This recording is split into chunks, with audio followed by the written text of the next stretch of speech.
that now. I'll just keep going. So anyway, so how did I get involved in this thing? First of all, do any of you have this at home yet? Do any of you have one of these at home? You do. Do you use it at all?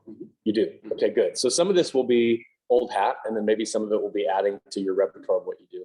Jamie, do you have one at home? No? Chris? No. Mark? That's the one that I use. Oh, this is the one you use? Okay.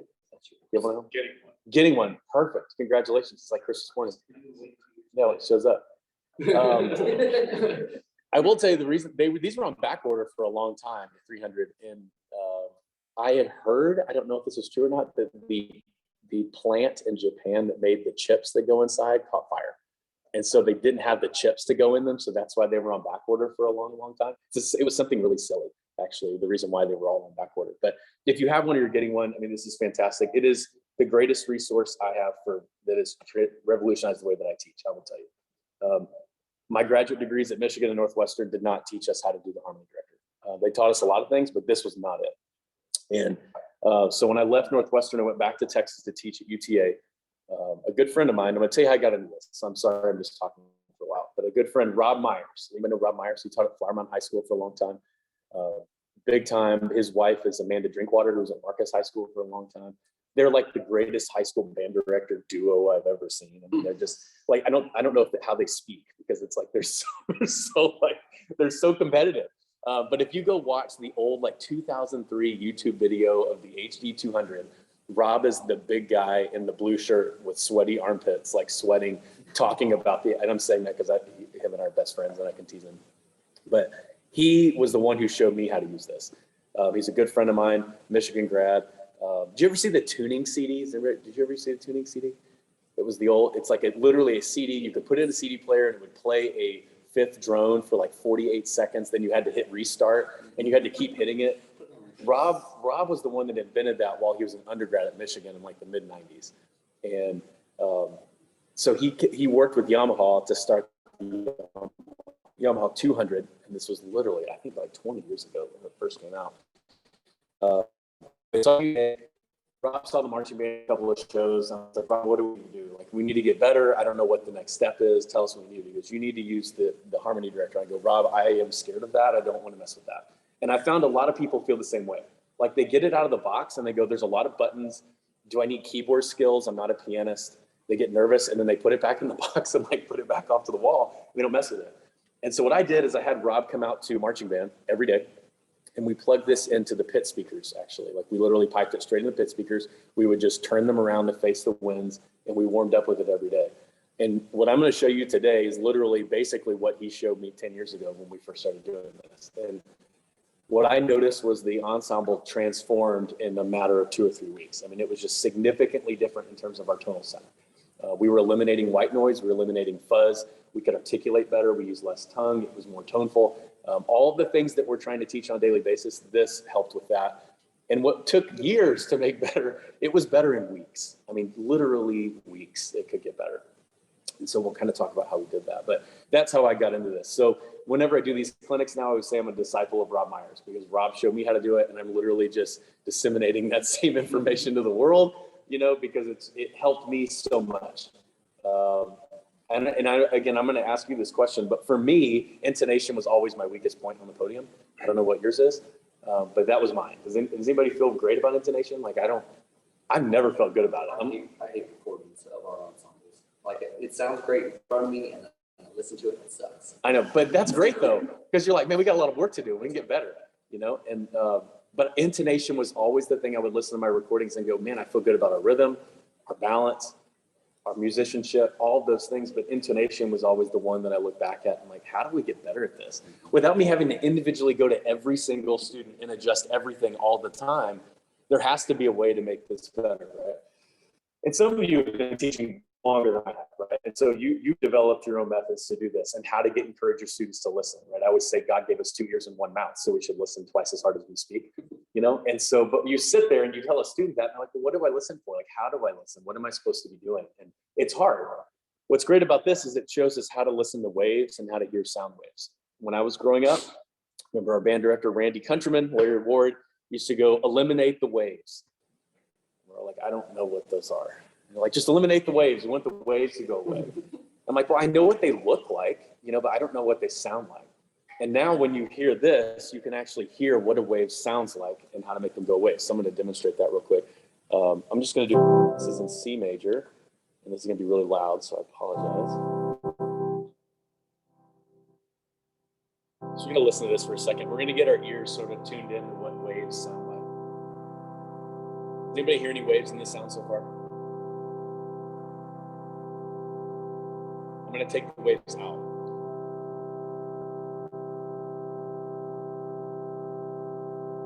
I'm going to put them back in. You hear it? Okay, I'm going to take them out.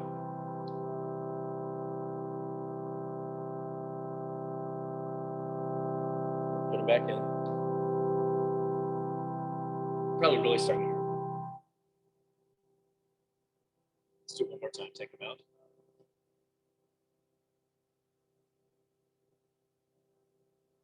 Back in. Do you hear how prominent it is by the fourth time? Now, the first time you're like, oh, that sounds pretty good. And then you take the waves out, and after a couple of times of that, you're like, God, this sounds like crap. Like, it's really bad. But unfortunately, and I put myself in this camp, we were kind of used to the first one.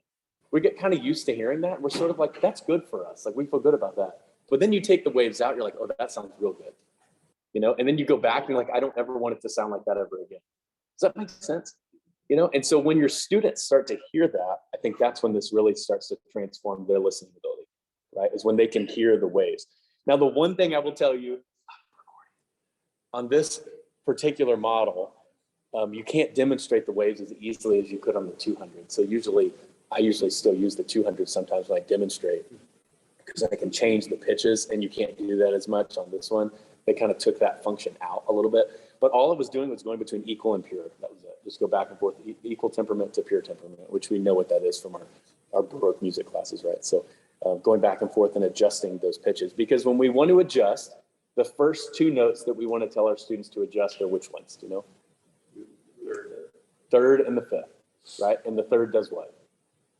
Up or down? Goes down. And how far down is it supposed to go? Until it's in tune. Yeah, yeah, technically it's 13.7 cents, right? Technically. Provided you started. Yeah, provided you started at 0. Yeah, Chris, exactly. Provided it starts on the right spot. Right, exactly. So that's why I say it's down until it's in tune. And on the 200, I could actually set this at equal temperament and adjust the pitches until they were in tune, and you could hear the waves slowly go away, which is really cool. Maybe you can do that on this one but I think you have to have the app to do it. But it's not as easy as it was in the 200 to do, so I'm not going to bother with it. But the more you can demonstrate the waves for your students and what they sound like, the better. And this is important. If you take anything away from today, this is one thing I hope you take away. Rhythm and a metronome doesn't fix rhythm. It makes you more aware of rhythmic problems. This is not going to fix intonation. It just makes the students more aware. Right. So if you think this is going to fix all the issues, it's not. It's going to make them more aware. And for long term, it's way better. Long term, this is way, way better. Do any of you use tuners on the stand with like microphones? You do? So I'm going to tell you, I am not a proponent of that, only because that's a quick fix, right? And you and I could have this discussion, like we could go back and forth, like a good, not a social media discussion, but like a real positive interaction about this, right? Be like, you're wrong. No. For me, I want to train their ears, right? And so if I see the tuner on the stand, for me, I'm not hearing it. I'm watching, like, where's the needle going to go, you know? And so what I want students to do, I want them to be able to hear this a lot, you know? And so we do utilize this a lot at home. I mean, this thing is going all the time. I say all the time. We want to get the students hearing waves and not seeing, you know, so for instance, like a fifth, what do you do with a fifth? Do you up or down? Up. How much do you go? It's 2 cents. Yeah. Trick question. If a fifth goes up, a fourth goes down. And if a fifth goes up 2 cents, a fourth goes down 2 cents. It's the same. You can go at all the diatonic pitches. So like, for instance, does a second go up or down? The second scale would be the diatonic scale, you know? It goes up. It goes up 3.9. So your seconds go up, your thirds go down, your fourth goes down, your fifth goes up. What does your sixth do? Opposite of a minor third. So does it go up or down? What is it here? Let's go back. What does a minor third do? Do you go up or down on a minor third? You go up. Do you know how much you go? 13.7. No, 15.6, but close. This is useless party knowledge, right? It's like, what do thirds do? Like, nobody cares, John. Yeah, no, it goes up 15.6. So if a minor third goes up 15.6, a major six would go down 15.6. It's the same, right? And then with the seventh scale degree, that one also goes down. A dominant seven goes up. Those are things that the students just need to memorize. Like they just need to memorize them. I can give you literally Rob Meyer's chart of diatonic scale degrees. I should have brought that, Mike. I'll send it to you. I packed my office a month ago, and so all of my stuff was packed in boxes in the garage. And so when I was thinking about this giving clinic, I was like, oh my God, I'm going to have to pull all this stuff out of here to go dig it all out. And so I'll send that to you, Mike, when I get back. But I would let your students know, like, these are what diatonic pitch scale degrees do and how they change, right? And they can hear that. Like, if you play a second, you're going to have to widen the second just a little bit. The third, you're going to drop it down a little bit. Fourth, drop it down. Fifth, raise it up. But to begin, it's the third and the fifth. Those are the two that you really want to mess with the most, right? You want to get to both of those. So, okay, what else can I tell you before we dig into all of that? So again, the main key here is that we're trying to hear overtones, and we're going to talk about patches. But we want the students to hear overtones as much as possible because that's the goal, right? Yeah. Do you start out using equal temperament and then lean? No. I start on pure. And stay there. Yeah, stay there. Now I know Mike Pope does do some of it on equal temperament. He does some of his exercises on equal, and I know why. And some of it's because of, do you know Shelley Jadlow's book about tuning? Have you ever seen that? Have you seen that book? I forget what it's called, like tuning. Have you ever seen it, Shelley? Tuning temperament, something like that. It's very scientific. Like, it reads like a sound of physics book, but it has every adjustment for every instrument. What you do. So based on that research, he uses equal temperament for a couple of exercises. I use pure all the time. I have the students hear it that way all the time. I'm comfortable with that, and that way I don't have to mess with it. Because he does a lot of his exercises in open fifths, where I try to integrate chords a little bit more and try to have thirds resonating a little bit more. And we'll talk about when you can use that or not. But I think, if you're doing like a Remington exercise, you could do a fifth with equal temperament, so they're the same. I know he sometimes does scales on equal temperament, so the pitches are all the same. Whereas I do it pure because I want them adjusting for every pitch so they can literally try to eliminate waves, Which one's right? I don't know. I mean, he's won like 18 Grand National Championships, so maybe he's right. I don't know. I mean, but that's based a little bit more on science. And I just want the students to hear it. And at the end of the day, it's really just about eliminating waves. Right? You just want to get the waves to go away. So we'll talk about that. All right. So let's go over all the buttons. Can you guys see that? I don't know if you can see it from up there. Okay. If you want to come over here and like look closer, I don't care if we like huddled around this thing. It doesn't matter to me.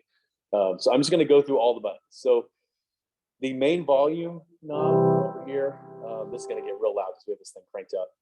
Right beneath that is a balance button. And this is new to the HD300 is the balance button. Because if you have the metronome going off to the side, actually reacts to where it's all metronome or all HD or a blend of both, which is kind of neat. So if I want like a little more HD, a little less metronome, break it down a little bit until it goes away. Less HD, more met, So that's kind of a neat little feature, actually. That's new to the 300, kind of a cool little feature. Over here, next to that, we have all of the instrument patches. And this is very different from the 300 than it was in the 200. The 200 had individual flute, clarinet, oboe, saxophone, all of those. On this one, we have woodwind, brass, organ, piano, others, and just those four. And then inside of each of those, you can change that. So if I click on woodwind, this is a C major triad on flute, very low. So down there, what I can actually do, that's oboe sound. I'm just pressing the cursors over to the right. This is clarinet, saxophone. That's saxophone. That's actually a pretty close clarinet sound. I think that's a terrible saxophone sound. That oboe sound is great. Thank you, Yamaha. and flute. Even in the high octave, it still doesn't really sound like a flute. So that's that. Going to brass, there's trumpet, horn. I like how they leave just a little bit of the buzzy into the horn sound. And all brass. That's trumpet. Here's organ, strings. And then if you go to piano, this is where I've found this to be very helpful. How many of you have a $30,000 celeste in your rehearsal room that you get to use in performances? I don't. This has a great celeste, great pipe organ sound, and we use this a lot actually. In performances, we do our celeste is no bueno, and so we use this a lot. So what we'll do is we'll put this over on, well, actually it's on piano, which is my favorite one. So I have this on hold right now. I'll talk about the hold button, but if you put it on piano, just that one. Harpsichord. Here's the celeste sound, which is for the red octave. That's actually not a bad celeste sound, to tell you the truth. So $900 for celeste or $30,000, and then you pick. There's that. And we've also used the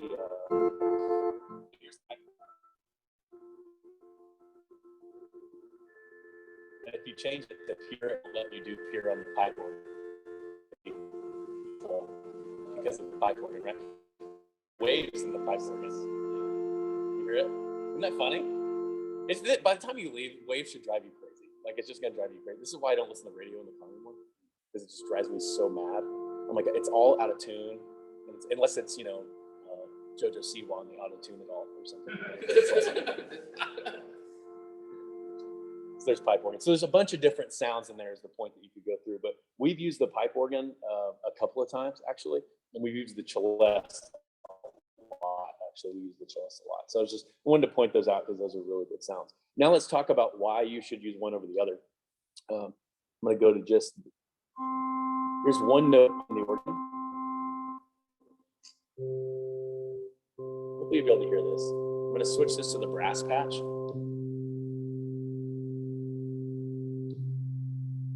Flute patch. I know that's low, right? That's like out of the flute range.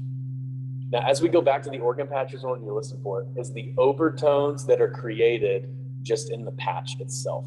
Like, I'm not adding any other notes, but you're going to hear octaves of notes in there that are not in some of the other sounds. So here's the brass patch. Notice how colorful the organ patch is. Go back to the woodwind patch.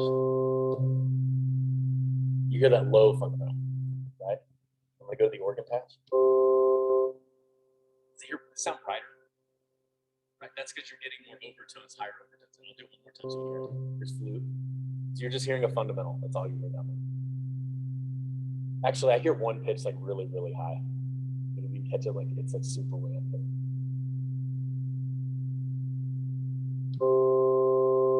That's a pretty big difference. So all I'm doing is playing a unison, one note, right? Unison pitch, and switching between the flute and the organ patch. And the organ patch has all those overtones built in, right? Does everybody hear that?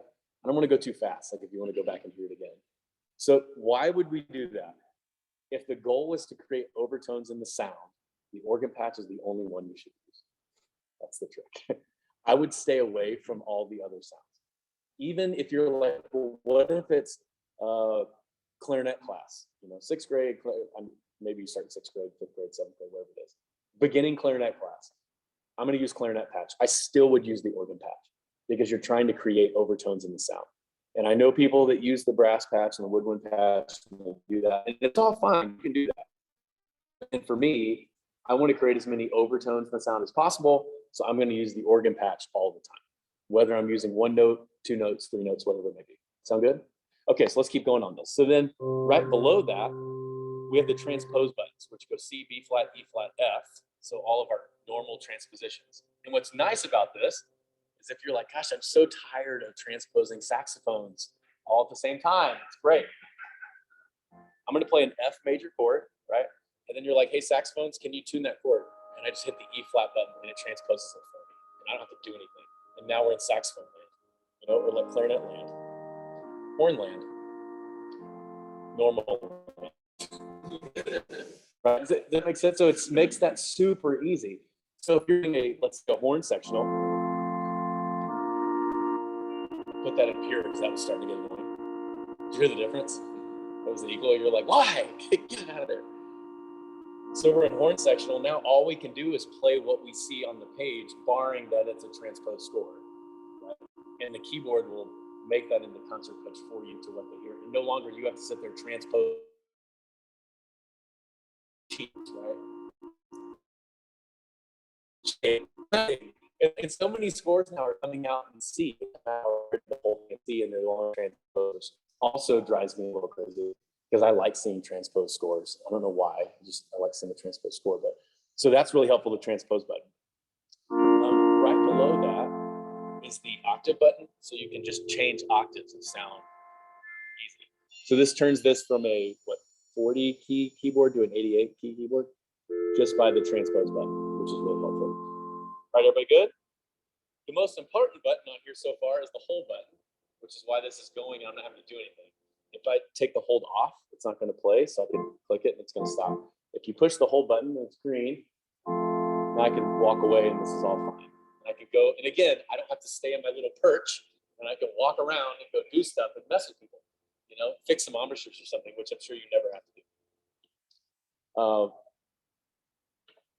I'm going to cover that before we go on to. Okay, so if we go to F major, I'm going to hold it. I don't know if you can see this on the screen, but right now it says pure F major. If I go to E flat, the keyboard will automatically switch the tonal center to E flat without me having to do anything. So if I go to B flat, it's automatically switching as I move triads. Does that make sense? Now let's say you're doing an exercise, a chorale, and you want to keep everything in the same key and you don't want it to move. So we'll go back to F. What you do is you hold the pure button, and you can't see this, but a little lock symbol comes up on the keyboard. And now if I depress another chord, it's going to stay in F major. So watch this. Hear that? That one's in 2 because B flat's in the key of F. That works well. That one works. That one works.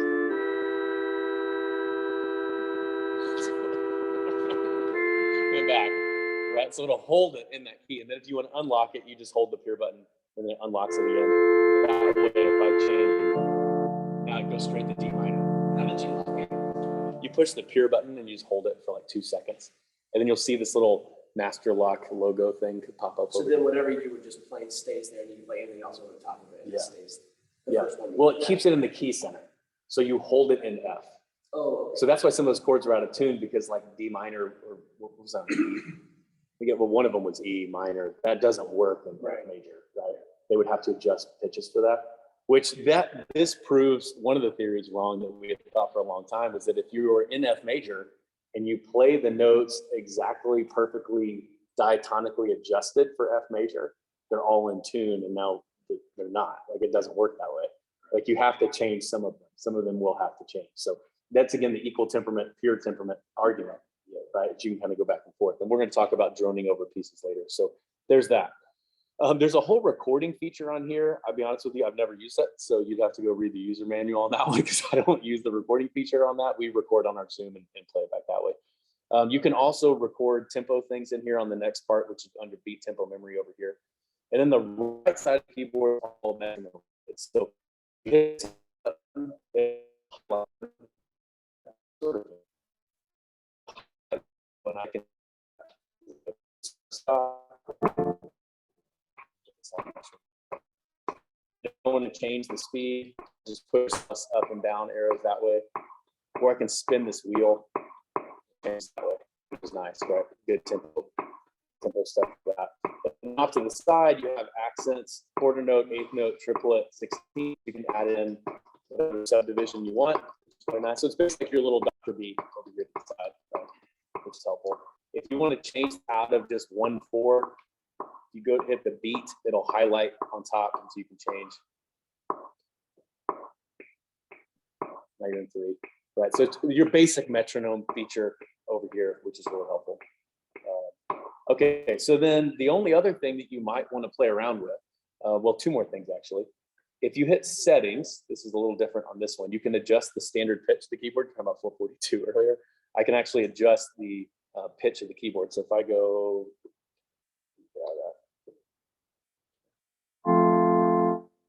I go to setting, I can start to adjust.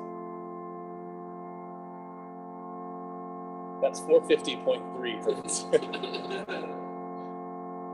That's what we're used to at home. That's what we just play super sharp all the time. It's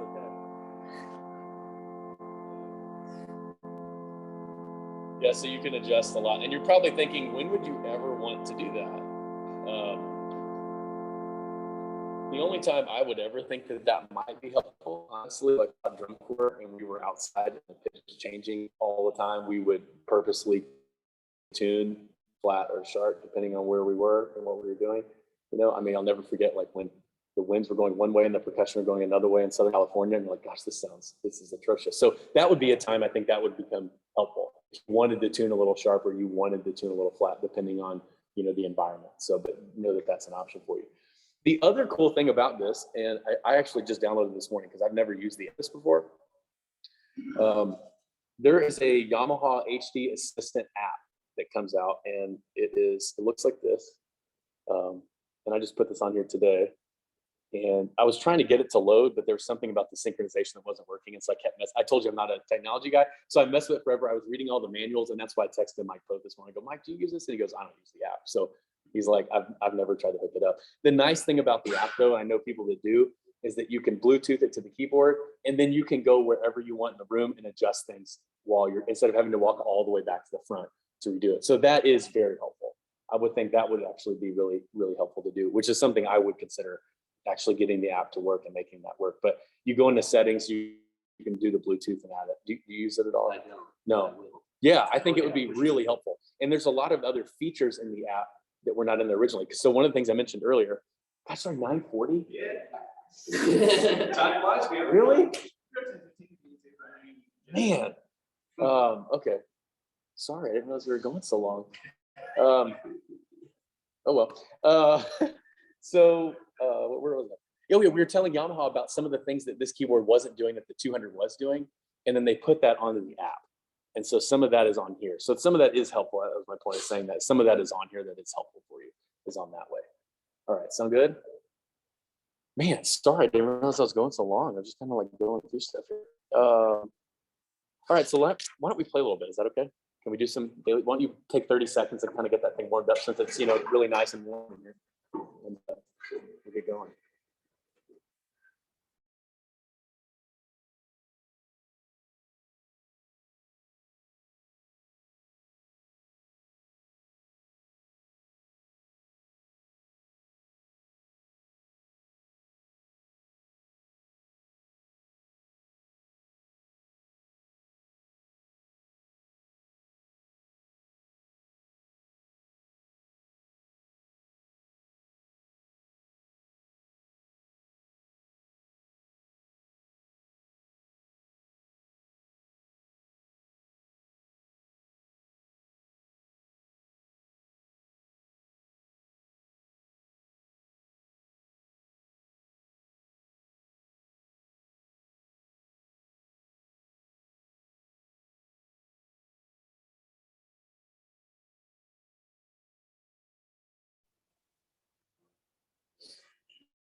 Here's what we're going to do. We're going to start.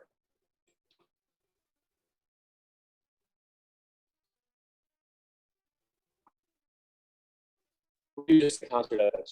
We're going to go 4 counts on, 4 counts on, 4 counts on.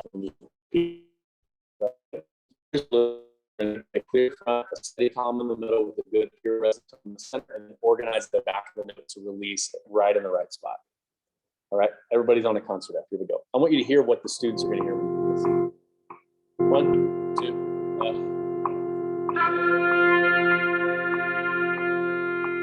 3,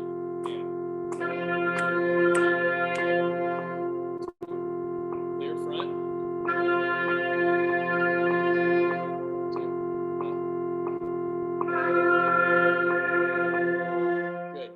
2, good. Can you hum?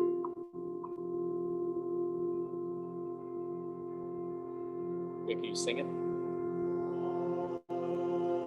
Hum it again. Stop humming and put it in your head. Hear it? Good, let's go again. Here we are. 2, ready.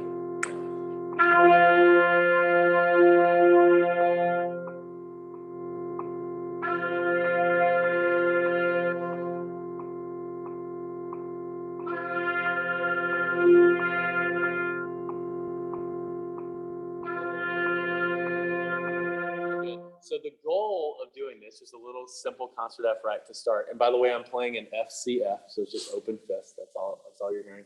I'm putting it in a lower octave so we can hear it a little bit easier. I found that unless it's to be higher, you can adjust as we go. My grad students always tease me because sometimes they're like, hey, you should go down an octave or up an octave or whatever. You find the ones that they hear the best, right? We can try both of those. What this does is in between is now you have something to go back to. You have an anchor, right? So you can hear how out of tune the F is right now. I'm not going to say anything about anybody's playing, right? I want to go home and you like me when I leave and be like, go to Tennessee, you idiot. Right? And so, but you can hear how it anchors back, right? And so the students can start to adjust really fast. And again, any combination of air, buzzing, singing, playing is good, right? So you can number off 1, 2s, buzz, play, whatever it is, but have this droning all the time so they can get back to that sound. Something I tell our students to do is to evaporate their sound into the HD sound. Rob does this demonstration. I was mentioning Rob Myers. He'll do this. He played trombone. And your trombone playing's great today. You're doing great. Not you, Rob, but the other Rob. He'll play a single F on the HD and play F on the trombone and then slowly move it out of tune to hear the waves and then slowly move it back. And his sound, when it's in tune, it evaporates with the sound that we were hearing from the HD to where you didn't know which one was pitched. And that is the ultimate goal with using this device, is that the sound evaporates into this. That's the goal. Now you may be thinking, but that means you're only producing one color of sound, you know, and sometimes we want different colors of sound. Sometimes we want things dark, and sometimes we want it bright. I totally agree with that. But I think in daily drill, you want one color. You want one dark color. You want the clarinet to sound like clarinet, right? You don't want it to sound like oboe. You want it to sound like clarinet. You don't want trumpet to sound like horn or something, right? Like you might as well use a flugel. You want it to be the same color of sound. And so in the daily drill, using this helps establish that same color, the dark resonant. And we could go into ensemble pedagogy another day, right? But the goal of this is to be able to hear that. Okay, can you pull up the articulation exercise that's on there? It should be maybe the second page. We're gonna do that one next. Is it on there? Yeah. Okay, good. Right out of the book. Yeah, it's right out of the book with a couple additions. This is what we use at Santa Clara. This is the articulation exercise. So it's added a couple extra things in it. Yeah, the 16th and a little da-da-da, that one at the bottom. So, all right, let's go through this a little bit. I'm gonna keep the metronome. Yeah, you should be fine. I'm gonna put a chord on this time. Here we go. Let's go through this exercise, the articulation. 1, 2.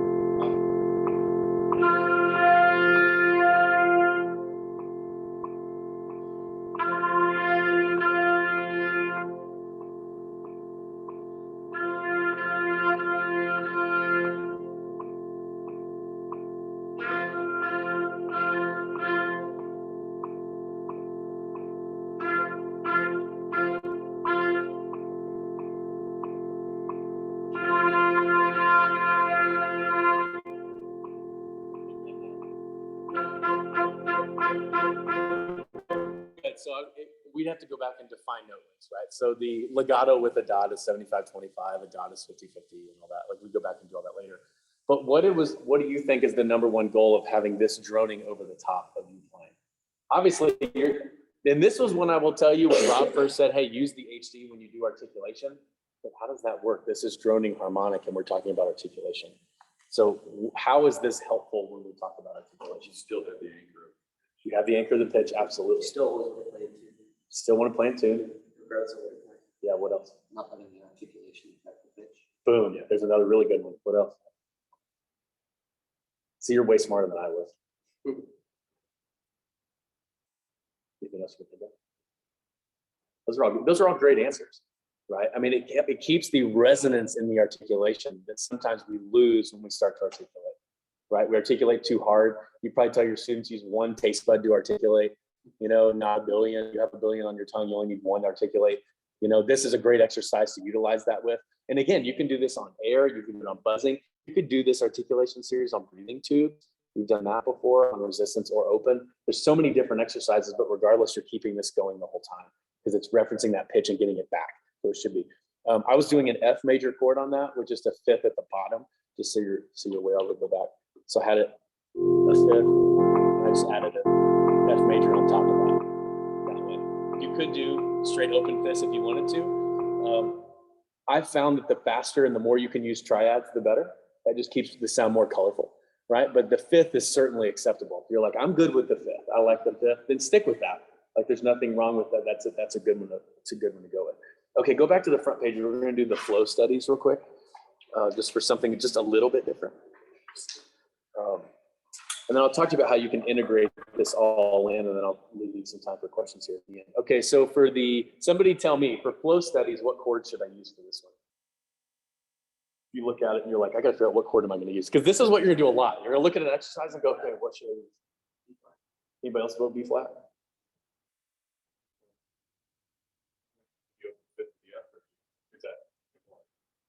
You say it's a B flat now? Yeah. Yes, you could. Can you do a B flat triad? Good. Yeah, you could. Okay. This is all diatonic. Yeah. Right? Yeah. B flat's the chord you're going to use. So I'm going to go B flat. And the keyboard automatically adjusted, right? So I'm B flat. Let's do a couple of these flow studies. One.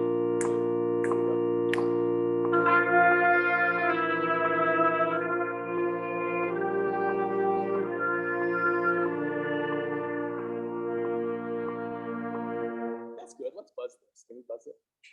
Clarence, do you mind playing? We'll have brass buzzing. Here we go. So clarinets will play, brass will buzz. 2, 3, go.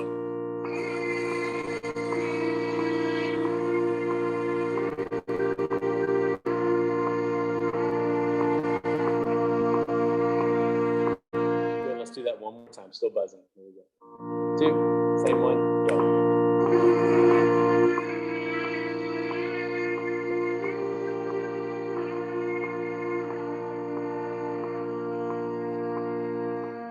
Put them in, let's do it. See if we can start that note right in time, keep a really steady column, resonant air in the middle, and then organize the back really clearly. 1, 2, here we are.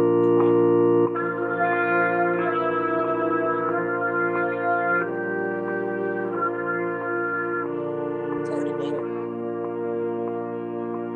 And that was like 800 times better than this first time.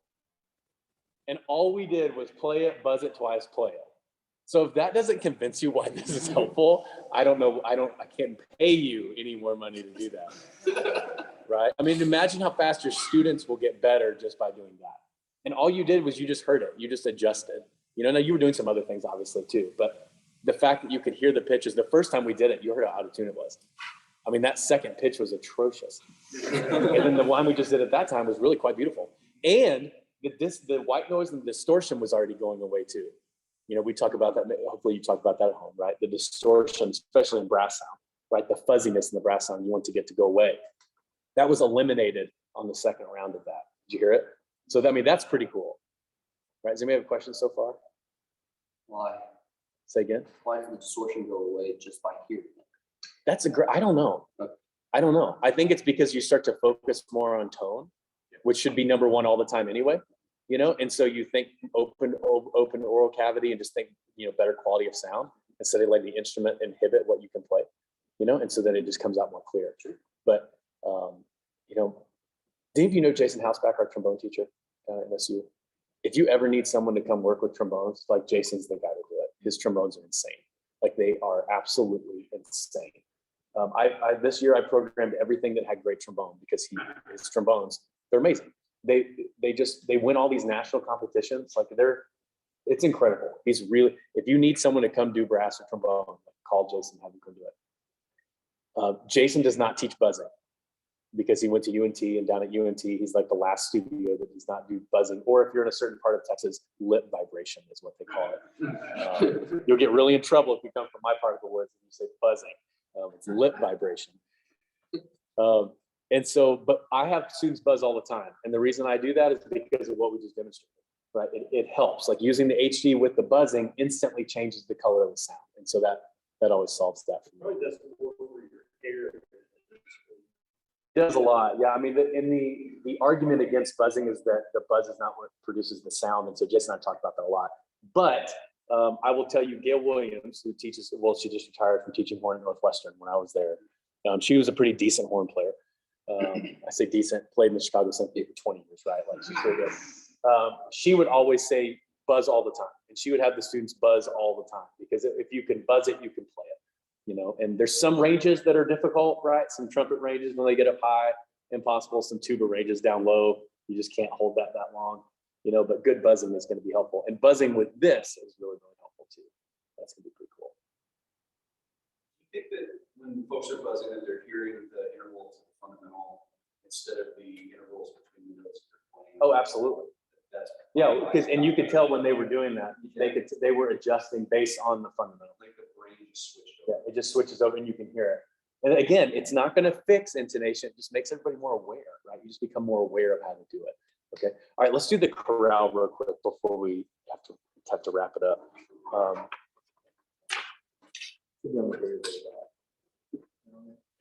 Yeah, just pick a line and because we have a great instrumentation here, so this should be terrific. What chord am I going to use for this? What chord should I drone?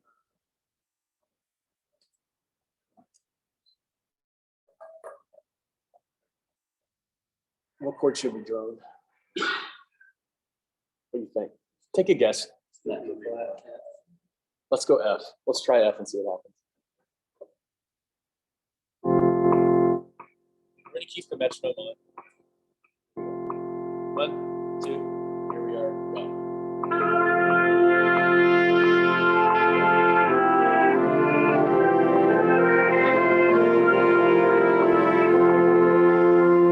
Good. Let's try again. Here we go.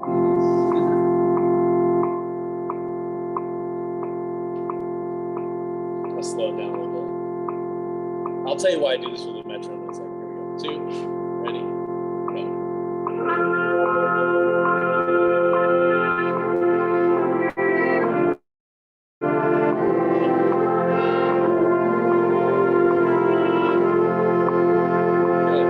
Good. Can we buzz this too? And you guys play. Here we go. 2, buzzing, go.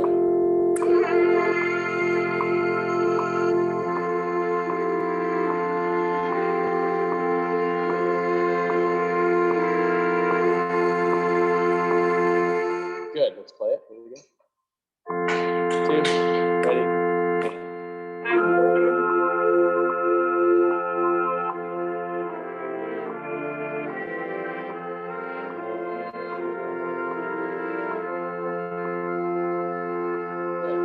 Somebody said we should try B flat, so let's try B flat. See. Here we go. Same thing, B flat. 2, ready, go. That's crazy. I can't do it. You heard it immediately, right? You're like, whoa, this isn't right. Right? This is weird. Good. So F works well there. So here's one of the tricks for this, and this is one thing I wanted to highlight before we wrap up, is that when you're thinking, what chord should I use for an exercise or a piece or whatever it is, sit with your phone, find a recording, or sit at the piano and drone something while it's playing. Like, so for instance, let's say a really tough one. It's kind of weird, and I can demonstrate this a little bit. We're all familiar with a little piece called Ligature Posy, right? I'm sure you've all played it for contest. Come on, that was fun. I will never play Posy again. I have a funny story about the third movement. I'll tell you later. Go to the second. If we're thinking second movement,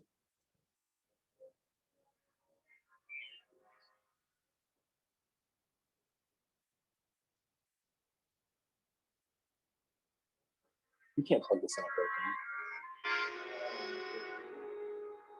right? Yeah, it's okay. Don't worry about it. So we're gonna think What chord, do you know what key this is in? No.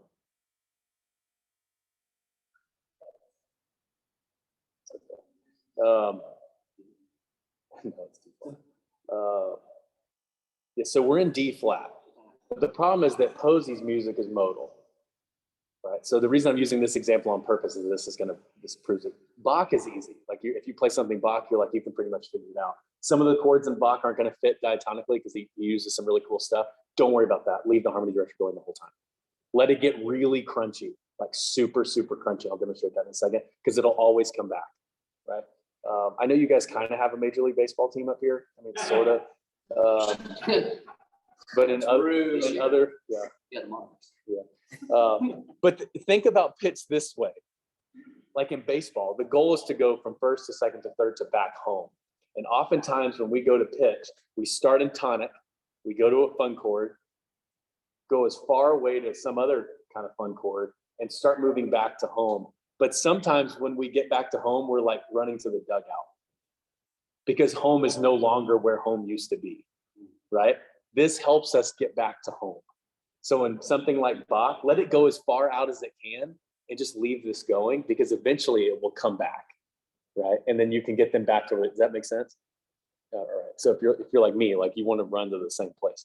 So if we go back to Granger real quick and we think about Granger, I could do, let's go D flat. I don't know if you can both hear this.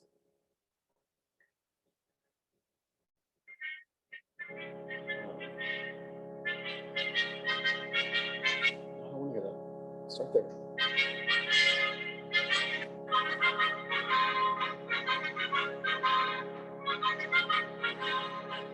Well, for some reason my phone will not let me adjust anymore. What I was going to show you is that you can put it in D flat and it sounds good, but because the melody is really in A flat, you can also do it in A flat and it also sounds good. And both of those work because it's modal, right? So the point is when you hear something, you're like, how can I make this phrase work? Just sit down at the keyboard and start punching out chords. I can't tell you many times I sit at my desk and play a recording and go, okay, what chord is that? C, boom, boom. And I'll just figure out whatever chord could work for those 8 bars. And then that's what I'll use. And so there's no fast method to do that. You know, sometimes you can analyze it pretty quickly.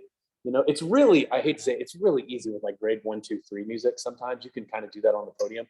Like, hey, this is all in E flat. I'm just gonna dump this in E flat and make it work. You know, then you start moving to other stuff that starts to change and you want to fix it a little bit that way. But that's it. That just takes some hard work of sitting down and figuring what chord works over what. But organ patch, droning fifths, or triads all the time is going to be really helpful. That sound good? Okay, what questions do you have? We have a little bit of time. I know it's already 10 o'clock. But anything you want to know? Anything I didn't talk about that maybe you want to cover a little bit more?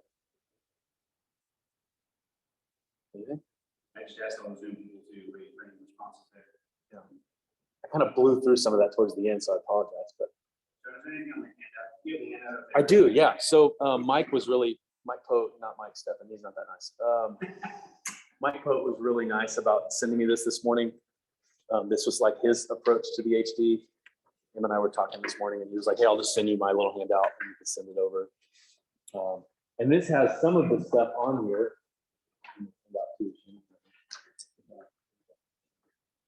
So like I said, Mike teaches over at Carmel High School. And if you flip to the second page, it looks like this. These are exercises from his book called Ensemble. And it's a really fantastic text that he wrote for Yamaha that integrates using the HD specifically. And so if you want to get a book that shows how to use the HD into the daily drill exercises, like that's a good text to use. If you can use this over here, there's nothing wrong with that. You just have to figure out what you're going to drill to do it. Whereas Ensemble has it already written in. And these are his exercises. That's what it's called. It's called Ensemble, yeah. And it's by Mike Pote and Kyle Young, and it's one other person on that too. Yeah, there it is right here. If you look on here, it says ensemblephantommusic.com. And so you can get that. And that's really helpful. And Mike did a great job in that book of outlining some things at the beginning, like Jeff King does too, about just ensemble pedagogy things. Because I don't know if you've ever looked at the various, sorry, I'll clean all that up. At the front of this book, I think a lot of people skip this over, but this down here at the bottom, if you've ever looked at this bottom paragraph, this is like basic ensemble pedagogy to make your band sound great. You know, and a lot of people skip over that part and they just start going to everything else. And so Mike does the same thing in his book. He talks a little bit about some basic ensemble pedagogy things, which we didn't get into today. We don't have time to get into all that today, of how to integrate this into using that. You know, basic things like starting notes and organizing the back of notes and things like that. But the big thing I just want to make sure you knew is that you can use this all the time, and you should use it all the time. Daily drill, music rehearsal, all the time it should be going. And then you slowly just wean them off of it. It's like anything else. The more you do this in the beginning, the less you need it in the end. You know, and so you just slowly weaning them off the Harmony Director as they go closer and closer. It's kind of like what we used to do with the metronome. You know, when I grew up, we were in Texas, so it was metronome all day, you know, as loud as it could be. The old McAdams metronome, the silver box. Did you guys remember those? You know, and you had to turn it sideways because the speaker went this way, you know, and so, and man, they would crank that dial up as loud as it would go, and then we would slowly turn it down as close as we got to contest. And so, same kind of thing here. Use this, and you just sort of start to wean them off of it as you get closer. So, John, you restart with that every time you're preparing for the next concert. Bring the Harmony Director back out. this it never leaves. Like it sits next to the podium the whole time. Like you talk about weaning them off, and you talk about weaning them off for the next concert, and then the next set of music you start with the Harmony Director. Yeah. I mean, yes, absolutely. And then with Wind Ensemble, like I said, we do this with Wind Ensemble. When we first started using it with them, I was a little worried because I thought, you know, it's like these are advanced players. I don't want them to think this is too fundamental for them, and I want them to start to turn on me a little bit, because we had built a really great culture of preparation and how we do that.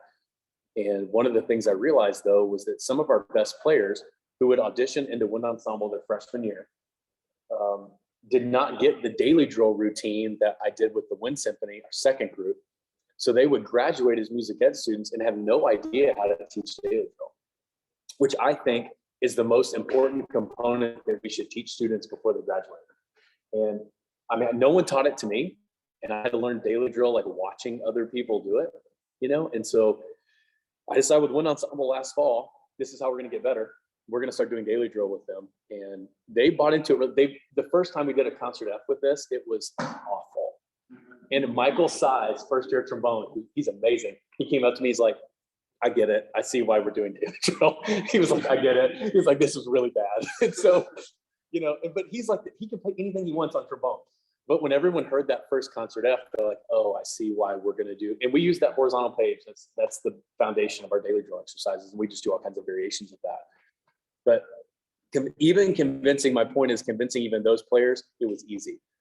Because once they hear it, they're like, they love it. And the Wind Ensemble expects it. Like we did Elsa's Procession back in April. We had this on all the time. We droned it. We spent rehearsals doing nothing but buzzing and singing with this droning. And our recording's on YouTube. You can go listen to it. It's quite good. I can actually do it. It was loud. It was great. It was the last one to try to hold it together. And so were they, but they're in the trombone playing really loud. So as they should. But point is even they will buy in.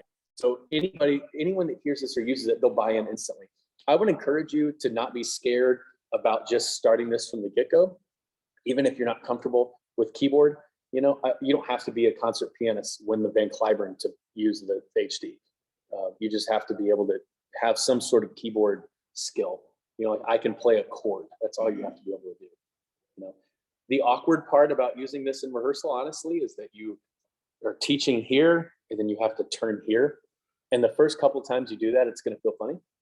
It just feels a little weird. My grad students tell me that all the time because we incorporate this in our teaching. They're like, it just feels weird when we have to turn and do this because you feel like everyone's staring at you, you know, and you're like, oh, I got to push the whole button. And I have to find this chord and then I have to adjust this and all that. You'll get more comfortable with it as you go to a point where you can just adjust it, you know, and you have your battle station over here and it's not a problem. So Right, I write it down. Said we're gonna do this exercise, turn, play this chord, press the whole button. yeah. Turn on. Yeah, it's just, it feels, I will tell you, it just feels weird the first time you do it, especially seasoned teachers, right? Like you do, I mean, seriously, like you do it and you're like, I have my way of doing this, you know, and I feel comfortable doing it the way I'm doing it. So this will feel weird the first time you do it. It felt very awkward for me. Now it doesn't because we do it so much. And our students are just really used to it. And I will tell you, they actually want this in rehearsal more so than not. sometimes when I don't use it, like, hey, why don't we do the HD today? Like, that sounded atrocious. Like this helps us, you know? And so my point is, even the best players, who I think some of the best players in the state, they want this all the time on constantly. And so it is really, really helpful, even for the college students. So yeah. All right, what else? No questions on Zoom, everybody's been quiet. Okay. There's nobody on there anymore. They all got off. Okay, so everything- Do you guys, anything you want, anything at all? Anything you're curious about? No? Was it helpful? Okay. We've been thinking about getting one, but we just didn't know how to use it. And so when we saw this, we were like, No. hey, we definitely want to do it. And you got to, and reach out, like, I'll give you my cell phone number, get it from Mike, and reach out. And I'm more than happy to talk on the phone more in depth, you know, about how to really get it going. But it's just a comfort thing. And once you get comfortable with it, my gosh, it just transforms the sound. You know, people ask, they're like, why do, you know, some of these high level groups sound the way they sound? And it's because of stuff like this. I mean, it's like they eliminate sound waves, you know. And, you know, we applied to Midwest a couple of years ago, and I asked somebody on the board for feedback later. And they were like, look, the sound of some of these high school groups is just so good, you know, because they train them on this, which I can't do. Like, I inherit whatever I get, you know, and sometimes they come with great fundamentals and sometimes they don't, you know, and you have to fix that, right? That's one of the misconceptions about college teaching, is they think like, oh, you guys sit on your ivory tower and you just get to make music. No, it is absolutely not that, you know. And so if you start sixth graders with this, like flute head joint, I'm going to play an A and an E, and the flutes are going to articulate on the head joint today. You know, that is instant success, you know, and that just permeates the program for the next 7 years. And so they start out early doing that, you know, with buzzing, singing, playing. I mean, you've got clarinet, you know, on the F sharp. It's like you turn on the F sharp, C sharp, and go, and leave it on all the time so they can hear it, and don't be satisfied until it's exactly right, you know, and then move forward. So that's one helpful thing that for you all that's really helpful, is starting the students on this, like at your level, right? Like starting the beginners, you know, that's what's important, and then doing it all the time. So, all right, anything else? All good. Well, you guys have been great today. Thanks for letting me come out and talk a little bit. Appreciate it very much. Yeah, thank you. Well, you be on your hands out, and I guess the warm-ups, Yeah. and have that 40 to this. So, thanks so much for coming. We're done. Does he have a full discount?